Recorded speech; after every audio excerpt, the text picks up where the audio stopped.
Hello student, welcome to सरल classes.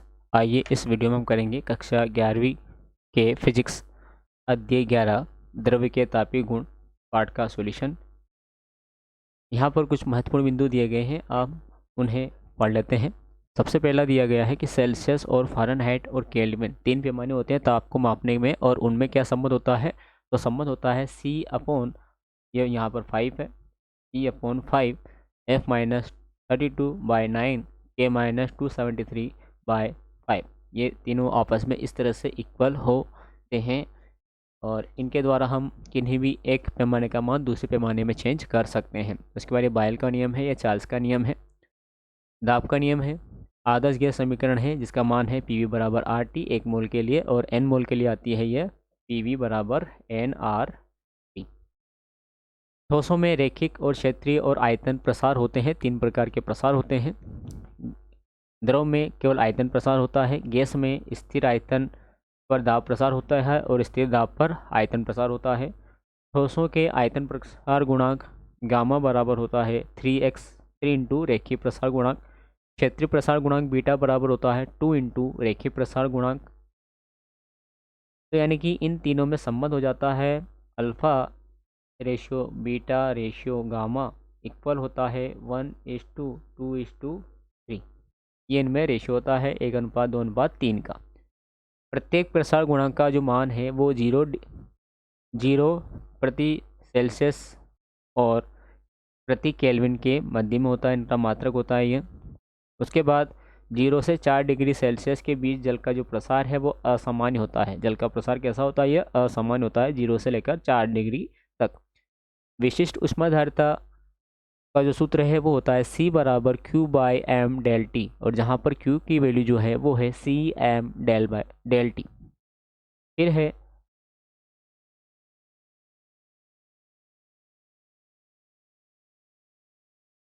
ऊष्माधारिता Q, ये ऊष्माधारिता की Q है, तो Q बराबर होता है MC इक्वल होता है Q/डेल टी के। यहाँ पर गुप्त ऊष्मा L है जिसका मान होता है Q/m। उसके बाद यहाँ पर है रिक्त स्थानों की पूर्ति कीजिए। हमें रिक्त स्थानों की पूर्ति यहाँ पर करना है, तो देखिए हम यहाँ पर पूर्ति इनकी कर लेते हैं। पहला प्रश्न है यहाँ पर, किसी पदार्थ की अवस्था परिवर्तन के लिए आवश्यक ऊष्मा को या आवश्यक ऊष्मा की मात्रा को खाली स्थान कहते हैं। तो ये कहते हैं हम गुप्त ऊष्मा। क्या बोलते हैं इसे? इससे बोला जाता है गुप्त ऊष्मा।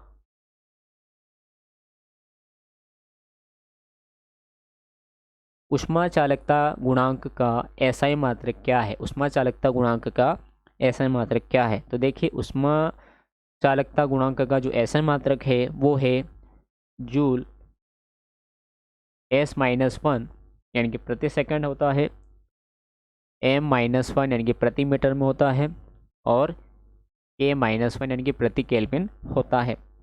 यदि हम इसे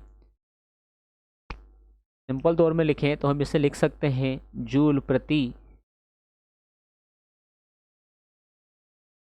अब ये सारे जो मान है ये बटे में आएंगे इसके, तो second into metre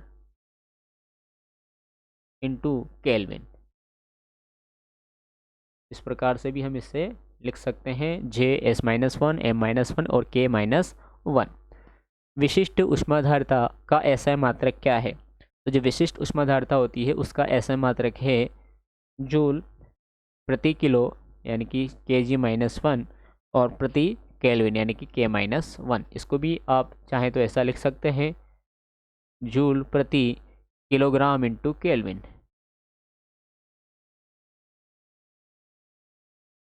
kilogram into kelvin.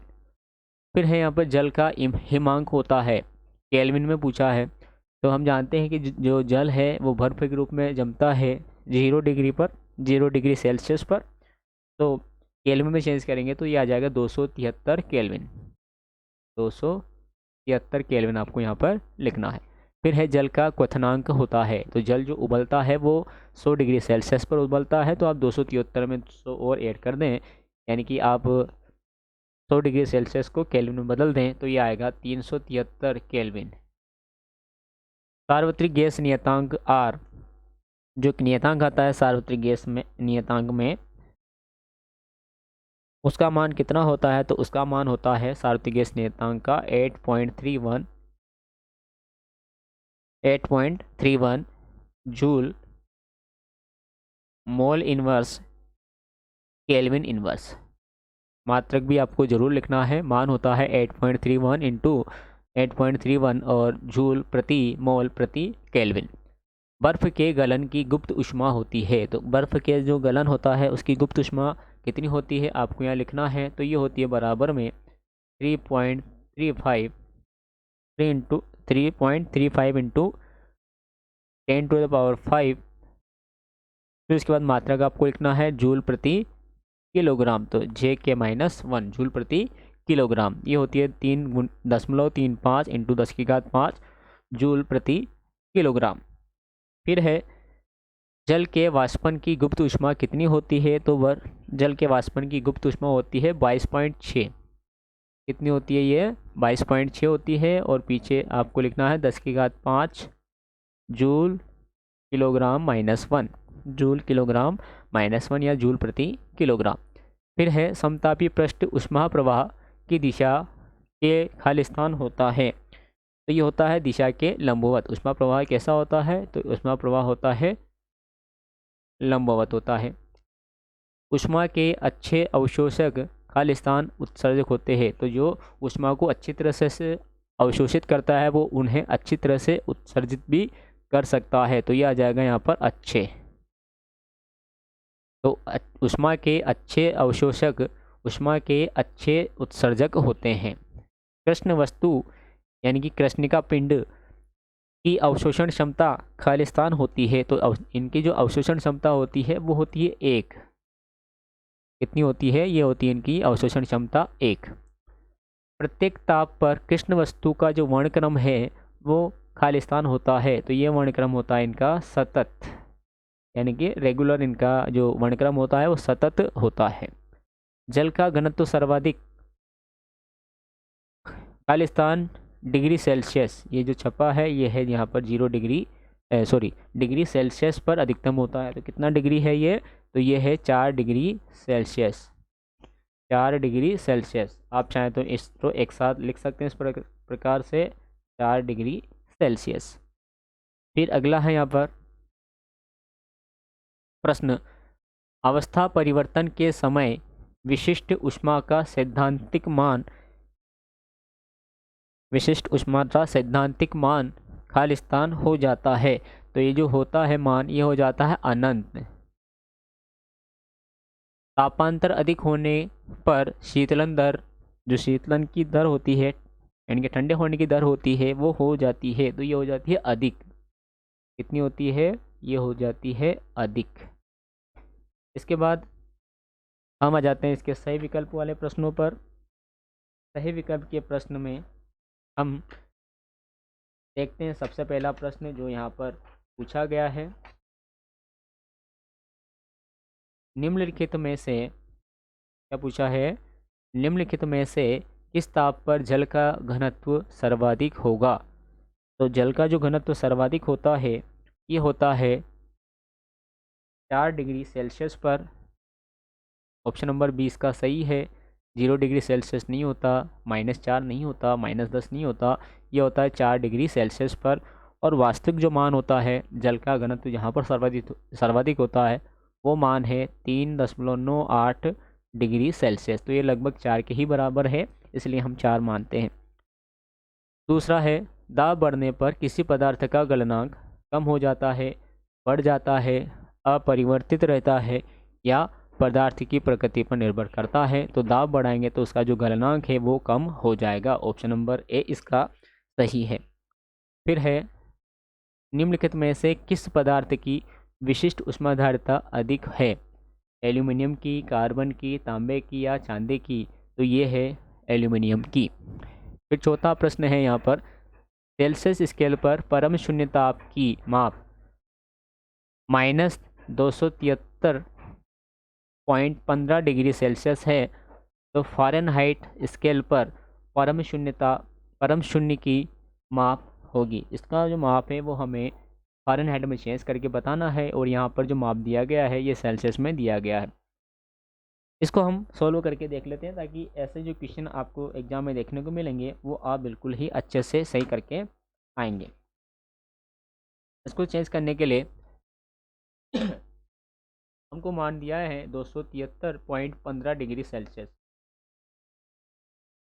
हमें क्या मान दिया है, सी में हमें दिया है माइनस का 273.15, ये मान हमें दिया गया है 273.15 डिग्री सेल्सियस। ये डिग्री सेल्सियस दिया है, और फ़ारेनहाइट में इसकी वैल्यू निकालनी है, तो निकाल सकते हैं। दोनों में संबंध क्या होता है, तो दोनों में संबंध होता है C/5 बराबर F-32/9, ये संबंध होता है। इस C की जगह ये वाला मान आपको यहाँ लिखना है, हम लिखेंगे -273.15/5 बराबर F-32/9। 5 से हम इसको डिवाइड कर लेते हैं 273.15 को, तो यहाँ हम देखेंगे तो ये आ जाएगा 5, ये 4, फिर पॉइंट लग जाएगी, फिर आ जाएगा 6 और 3, 54.63 आ गया। हम लिख लेते हैं यहाँ पे माइनस का 54.63 बराबर F-32/9 बटा 1 करके हम क्रॉस मल्टीप्लिकेशन यहाँ पर कर लेते हैं। तो 1 का मल्टीप्लिकेशन हम F-32 से करेंगे तो हमें मिलेगा F-32 बराबर माइनस का 54.63 का इंटू 9 से हम कर लेते हैं। तो देखिए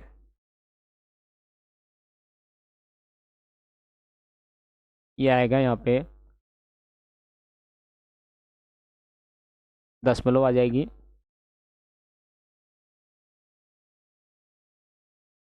और 4 इंटू करेंगे तो आएगा, कैलकुलेशन आप करके देख लीजिएगा, F-32 इक्वल टू -491.67। F की वैल्यू निकालनी थी, इस 32 को उधर भेज देते हैं पक्षांतर करके, तो होगा F बराबर माइनस का 491.67 प्लस 32, तो F बराबर 0.67, तो ऐसे कैसे आ जाएंगे, और इसमें से घटा लेंगे हम। यहाँ पे 11 में से 2 गए तो 9 बचे, 8 में से 3 गए तो 5 बचे, और 4 ऐसे कैसे ही, और माइनस क्या आएंगे, तो आ जाएंगे -459.67। तो देख लेते हैं ऐसा ऑप्शन कहाँ है, तो देखिए ऑप्शन नंबर -459, ये ऑप्शन नंबर बी में दिया गया है, ये इसका सही आंसर है, -459.67 डिग्री फ़ारेनहाइट। फिर है यहाँ पर 20 डिग्री सेल्सियस तापांतर, क्या पूछा है, तापांतर तुल्य होता है। तो देखिए जो तापांतर तुल्य होता है ना, 2 पैमाने में हमें बताना है, आंसर में केल्विन में लाना है। तो जो तापांतर होता है सेल्सियस का, और जो तापांतर होता है केल्विन का, ये दोनों ही आपस में बराबर होते हैं। तो हम यहाँ देख सकते हैं कि यदि 20 डिग्री सेल्सियस दिया है तो इसका आंसर होगा 20 केल्विन, तो ऑप्शन नंबर ए में ही दे रखा है, तो यहाँ पर इसका आंसर आ जाएगा। फिर है छठा कि सार्वत्रिक गैस नियतांक आर का मात्रक होता है। आर का मात्रक क्या होता है, यहाँ पर ऑप्शन दे रखा है, पहला joule into degree Celsius, degree Celsius प्रति जूल, न्यूटन प्रति डिग्री सेल्सियस, या जूल प्रति डिग्री सेल्सियस इंटू मोल। तो यहाँ पर जो सही आंसर है वो ऑप्शन नंबर द में दिया गया है, जूल प्रति डिग्री सेल्सियस इंटू मोल। कभी यहाँ डिग्री सेल्सियस न दिया जाए, केल्विन में भी आ सकता है इसका आंसर, इस प्रकार से जूल प्रति केल्विन इंटू मोल, केल्विन इंटू मोल, ये इंटू में है तो ये आगे पीछे भी हो सकते हैं बटे में।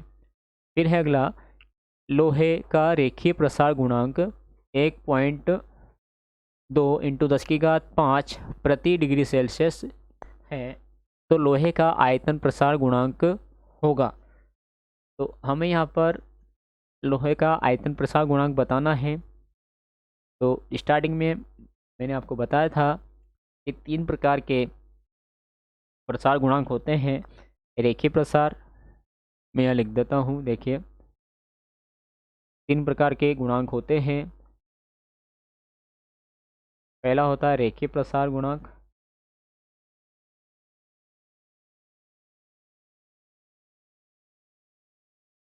दूसरा होता है क्षेत्रीय प्रसार गुणांक,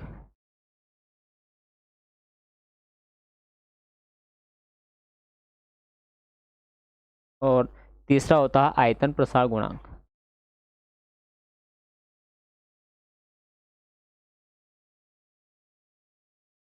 और यदि हम इन तीनों का अनुपात यानी कि इन दोनों तीनों में संबंध बताते हैं, अनुपात बताते हैं तीनों में, तो ये बराबर होता है अल्फ़ा अनुपात बीटा अनुपात गामा 1:2:3 में। तो यानी कि जो रेखीय प्रसार गुणांक का जो क्षेत्रीय प्रसार गुणांक है डबल होता है, और रेखीय प्रसार गुणांक का जो आयतन प्रसार गुणांक है इसका 3 गुना होता है। तो इस सवाल में यही दे रखा है, प्रश्न में यही दे रखा है, रेखीय प्रसार दे रखा है और आपको क्या निकालना है, इसका आयतन प्रसार गुणांक निकालना है। हम संख्या देख लेते हैं, संख्या क्या दी गई है यहाँ पे। तो यहाँ संख्या दी गई है 1.2 10⁻⁻5।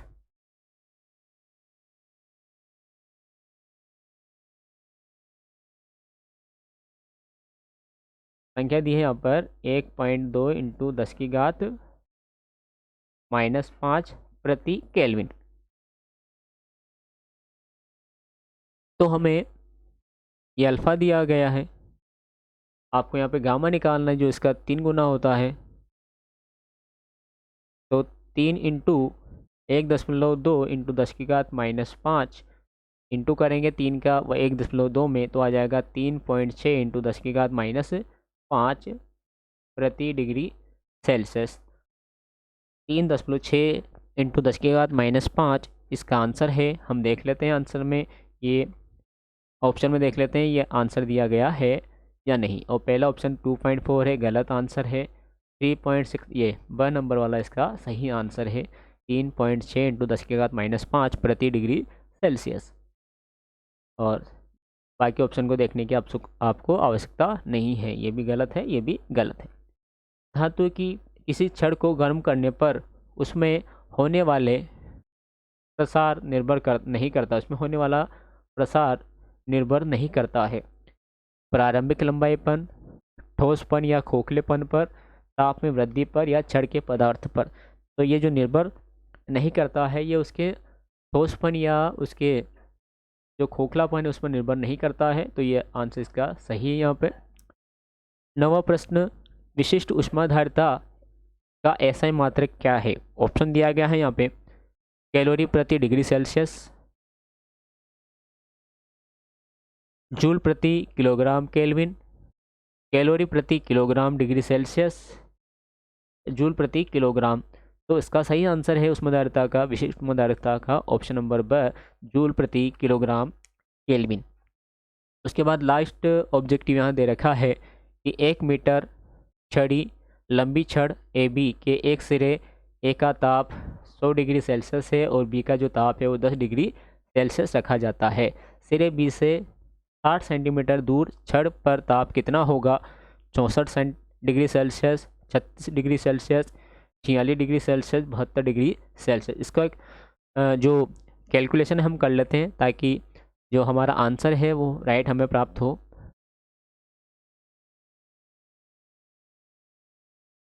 तो जैसा प्रश्न में बोला है हम वैसा काम यहाँ करते हैं। क्या दे रखा है, एक लंबी छड़ दे रखी है ए बी, एक लंबी छड़ लेते हैं ए बी।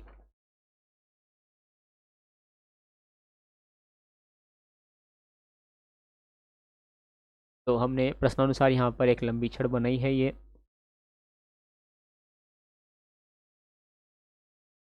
ए बी एक छड़ है जिसके ए सिरे का जो ताप है वो 100 डिग्री सेल्सियस है। तो यहाँ पर जो ताप है इसका वो 100 डिग्री सेल्सियस है। तो हम इसको T1 नाम दे देते हैं, यानी कि पहला ताप T1 हो गया। और बी वाले सिरे पर जो ताप है 10 डिग्री सेल्सियस है, यहाँ पर ताप जो है 10 डिग्री सेल्सियस है, यानी कि T2 बराबर 10 डिग्री सेल्सियस हो गया। सिरे बी से 60 सेंटीमीटर दूर, इससे 60 सेंटीमीटर माना कि यहाँ पर जो बिंदु है वो सी है। तो यहाँ तक इधर की जो लंबाई है वो 60 सेंटीमीटर है, यानी कि मीटर में चेंज करें तो ये हो जाएगा 60 इंटू 10⁻² मीटर। तो इधर कितनी लंबाई बची, तो ये लंबाई बच गई इधर 40 सेंटीमीटर। मीटर में चेंज करेंगे तो हो जाएगा 40 इंटू 10⁻² मीटर। ये हो गया। यहाँ सी पे ताप निकालना है, तो सी पे ताप हमने मान लिया, यहाँ पर जो ताप है वो टी है, यहाँ ताप कितना है, टी ताप है।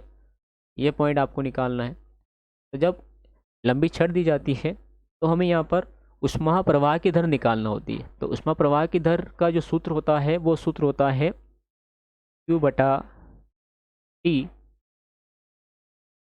बराबर होता है के ए तापांतर यानी कि T1 माइनस T2 बटा छड़ की लंबाई यानी कि L।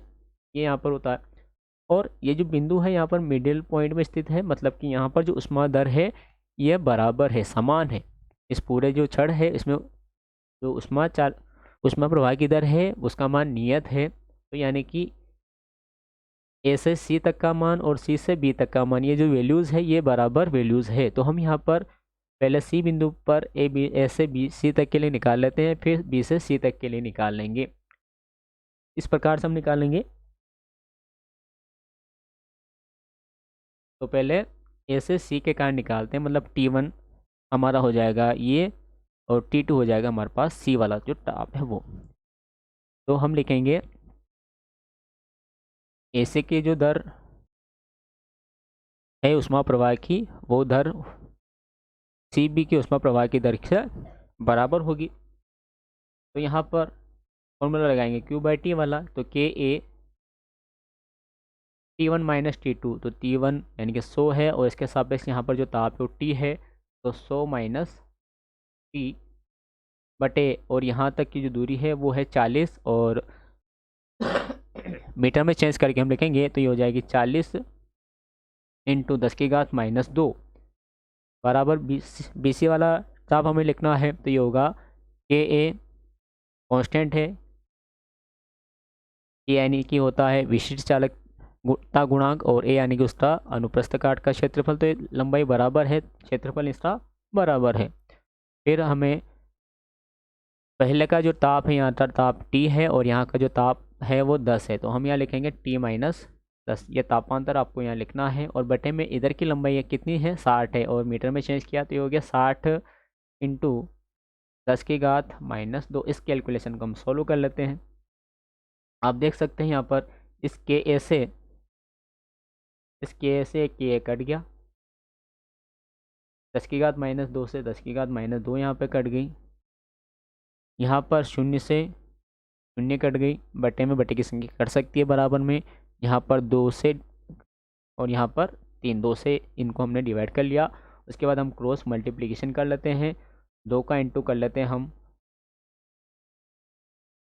इसके साथ में, और ऊपर वाले का इंटू कर लेते हैं हम इसके साथ में। तो हमें यहाँ पर जो वैल्यूज़ मिलेगी वो मिल जाएगी, 2 का इंटू टी में करेंगे तो 2T मिल जाएगा, माइनस 2 का इंटू 10 में करेंगे तो 20 मिल जाएगा, बराबर 3 का इंटू 100 में करेंगे 300 मिल जाएगा, माइनस 3 का इंटू टी में करेंगे तो 3T मिल जाएगा। उसके बाद यहाँ से हम इसको पक्षांतर कर लेते हैं, तो उसके बाद 2T 3T इधर से इधर आया, पक्षांतर होके तो प्लस का 3T बराबर 300 यहीं पर है, 20 को इधर से हमने इधर पहुंचाया बराबर से उधर, तो प्लस के बन गए 20, 2T और 3T ये हो गए 5T,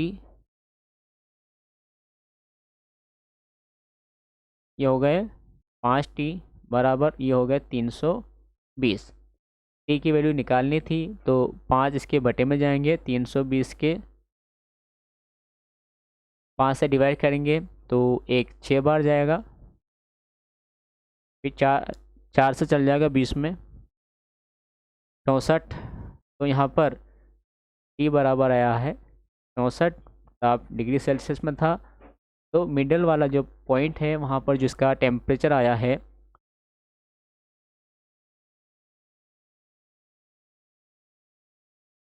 वो आ गया है 64 डिग्री सेल्सियस। तो यहाँ पर जो ऑप्शन नंबर ए है वो इसका सही आंसर है, 64 डिग्री सेल्सियस।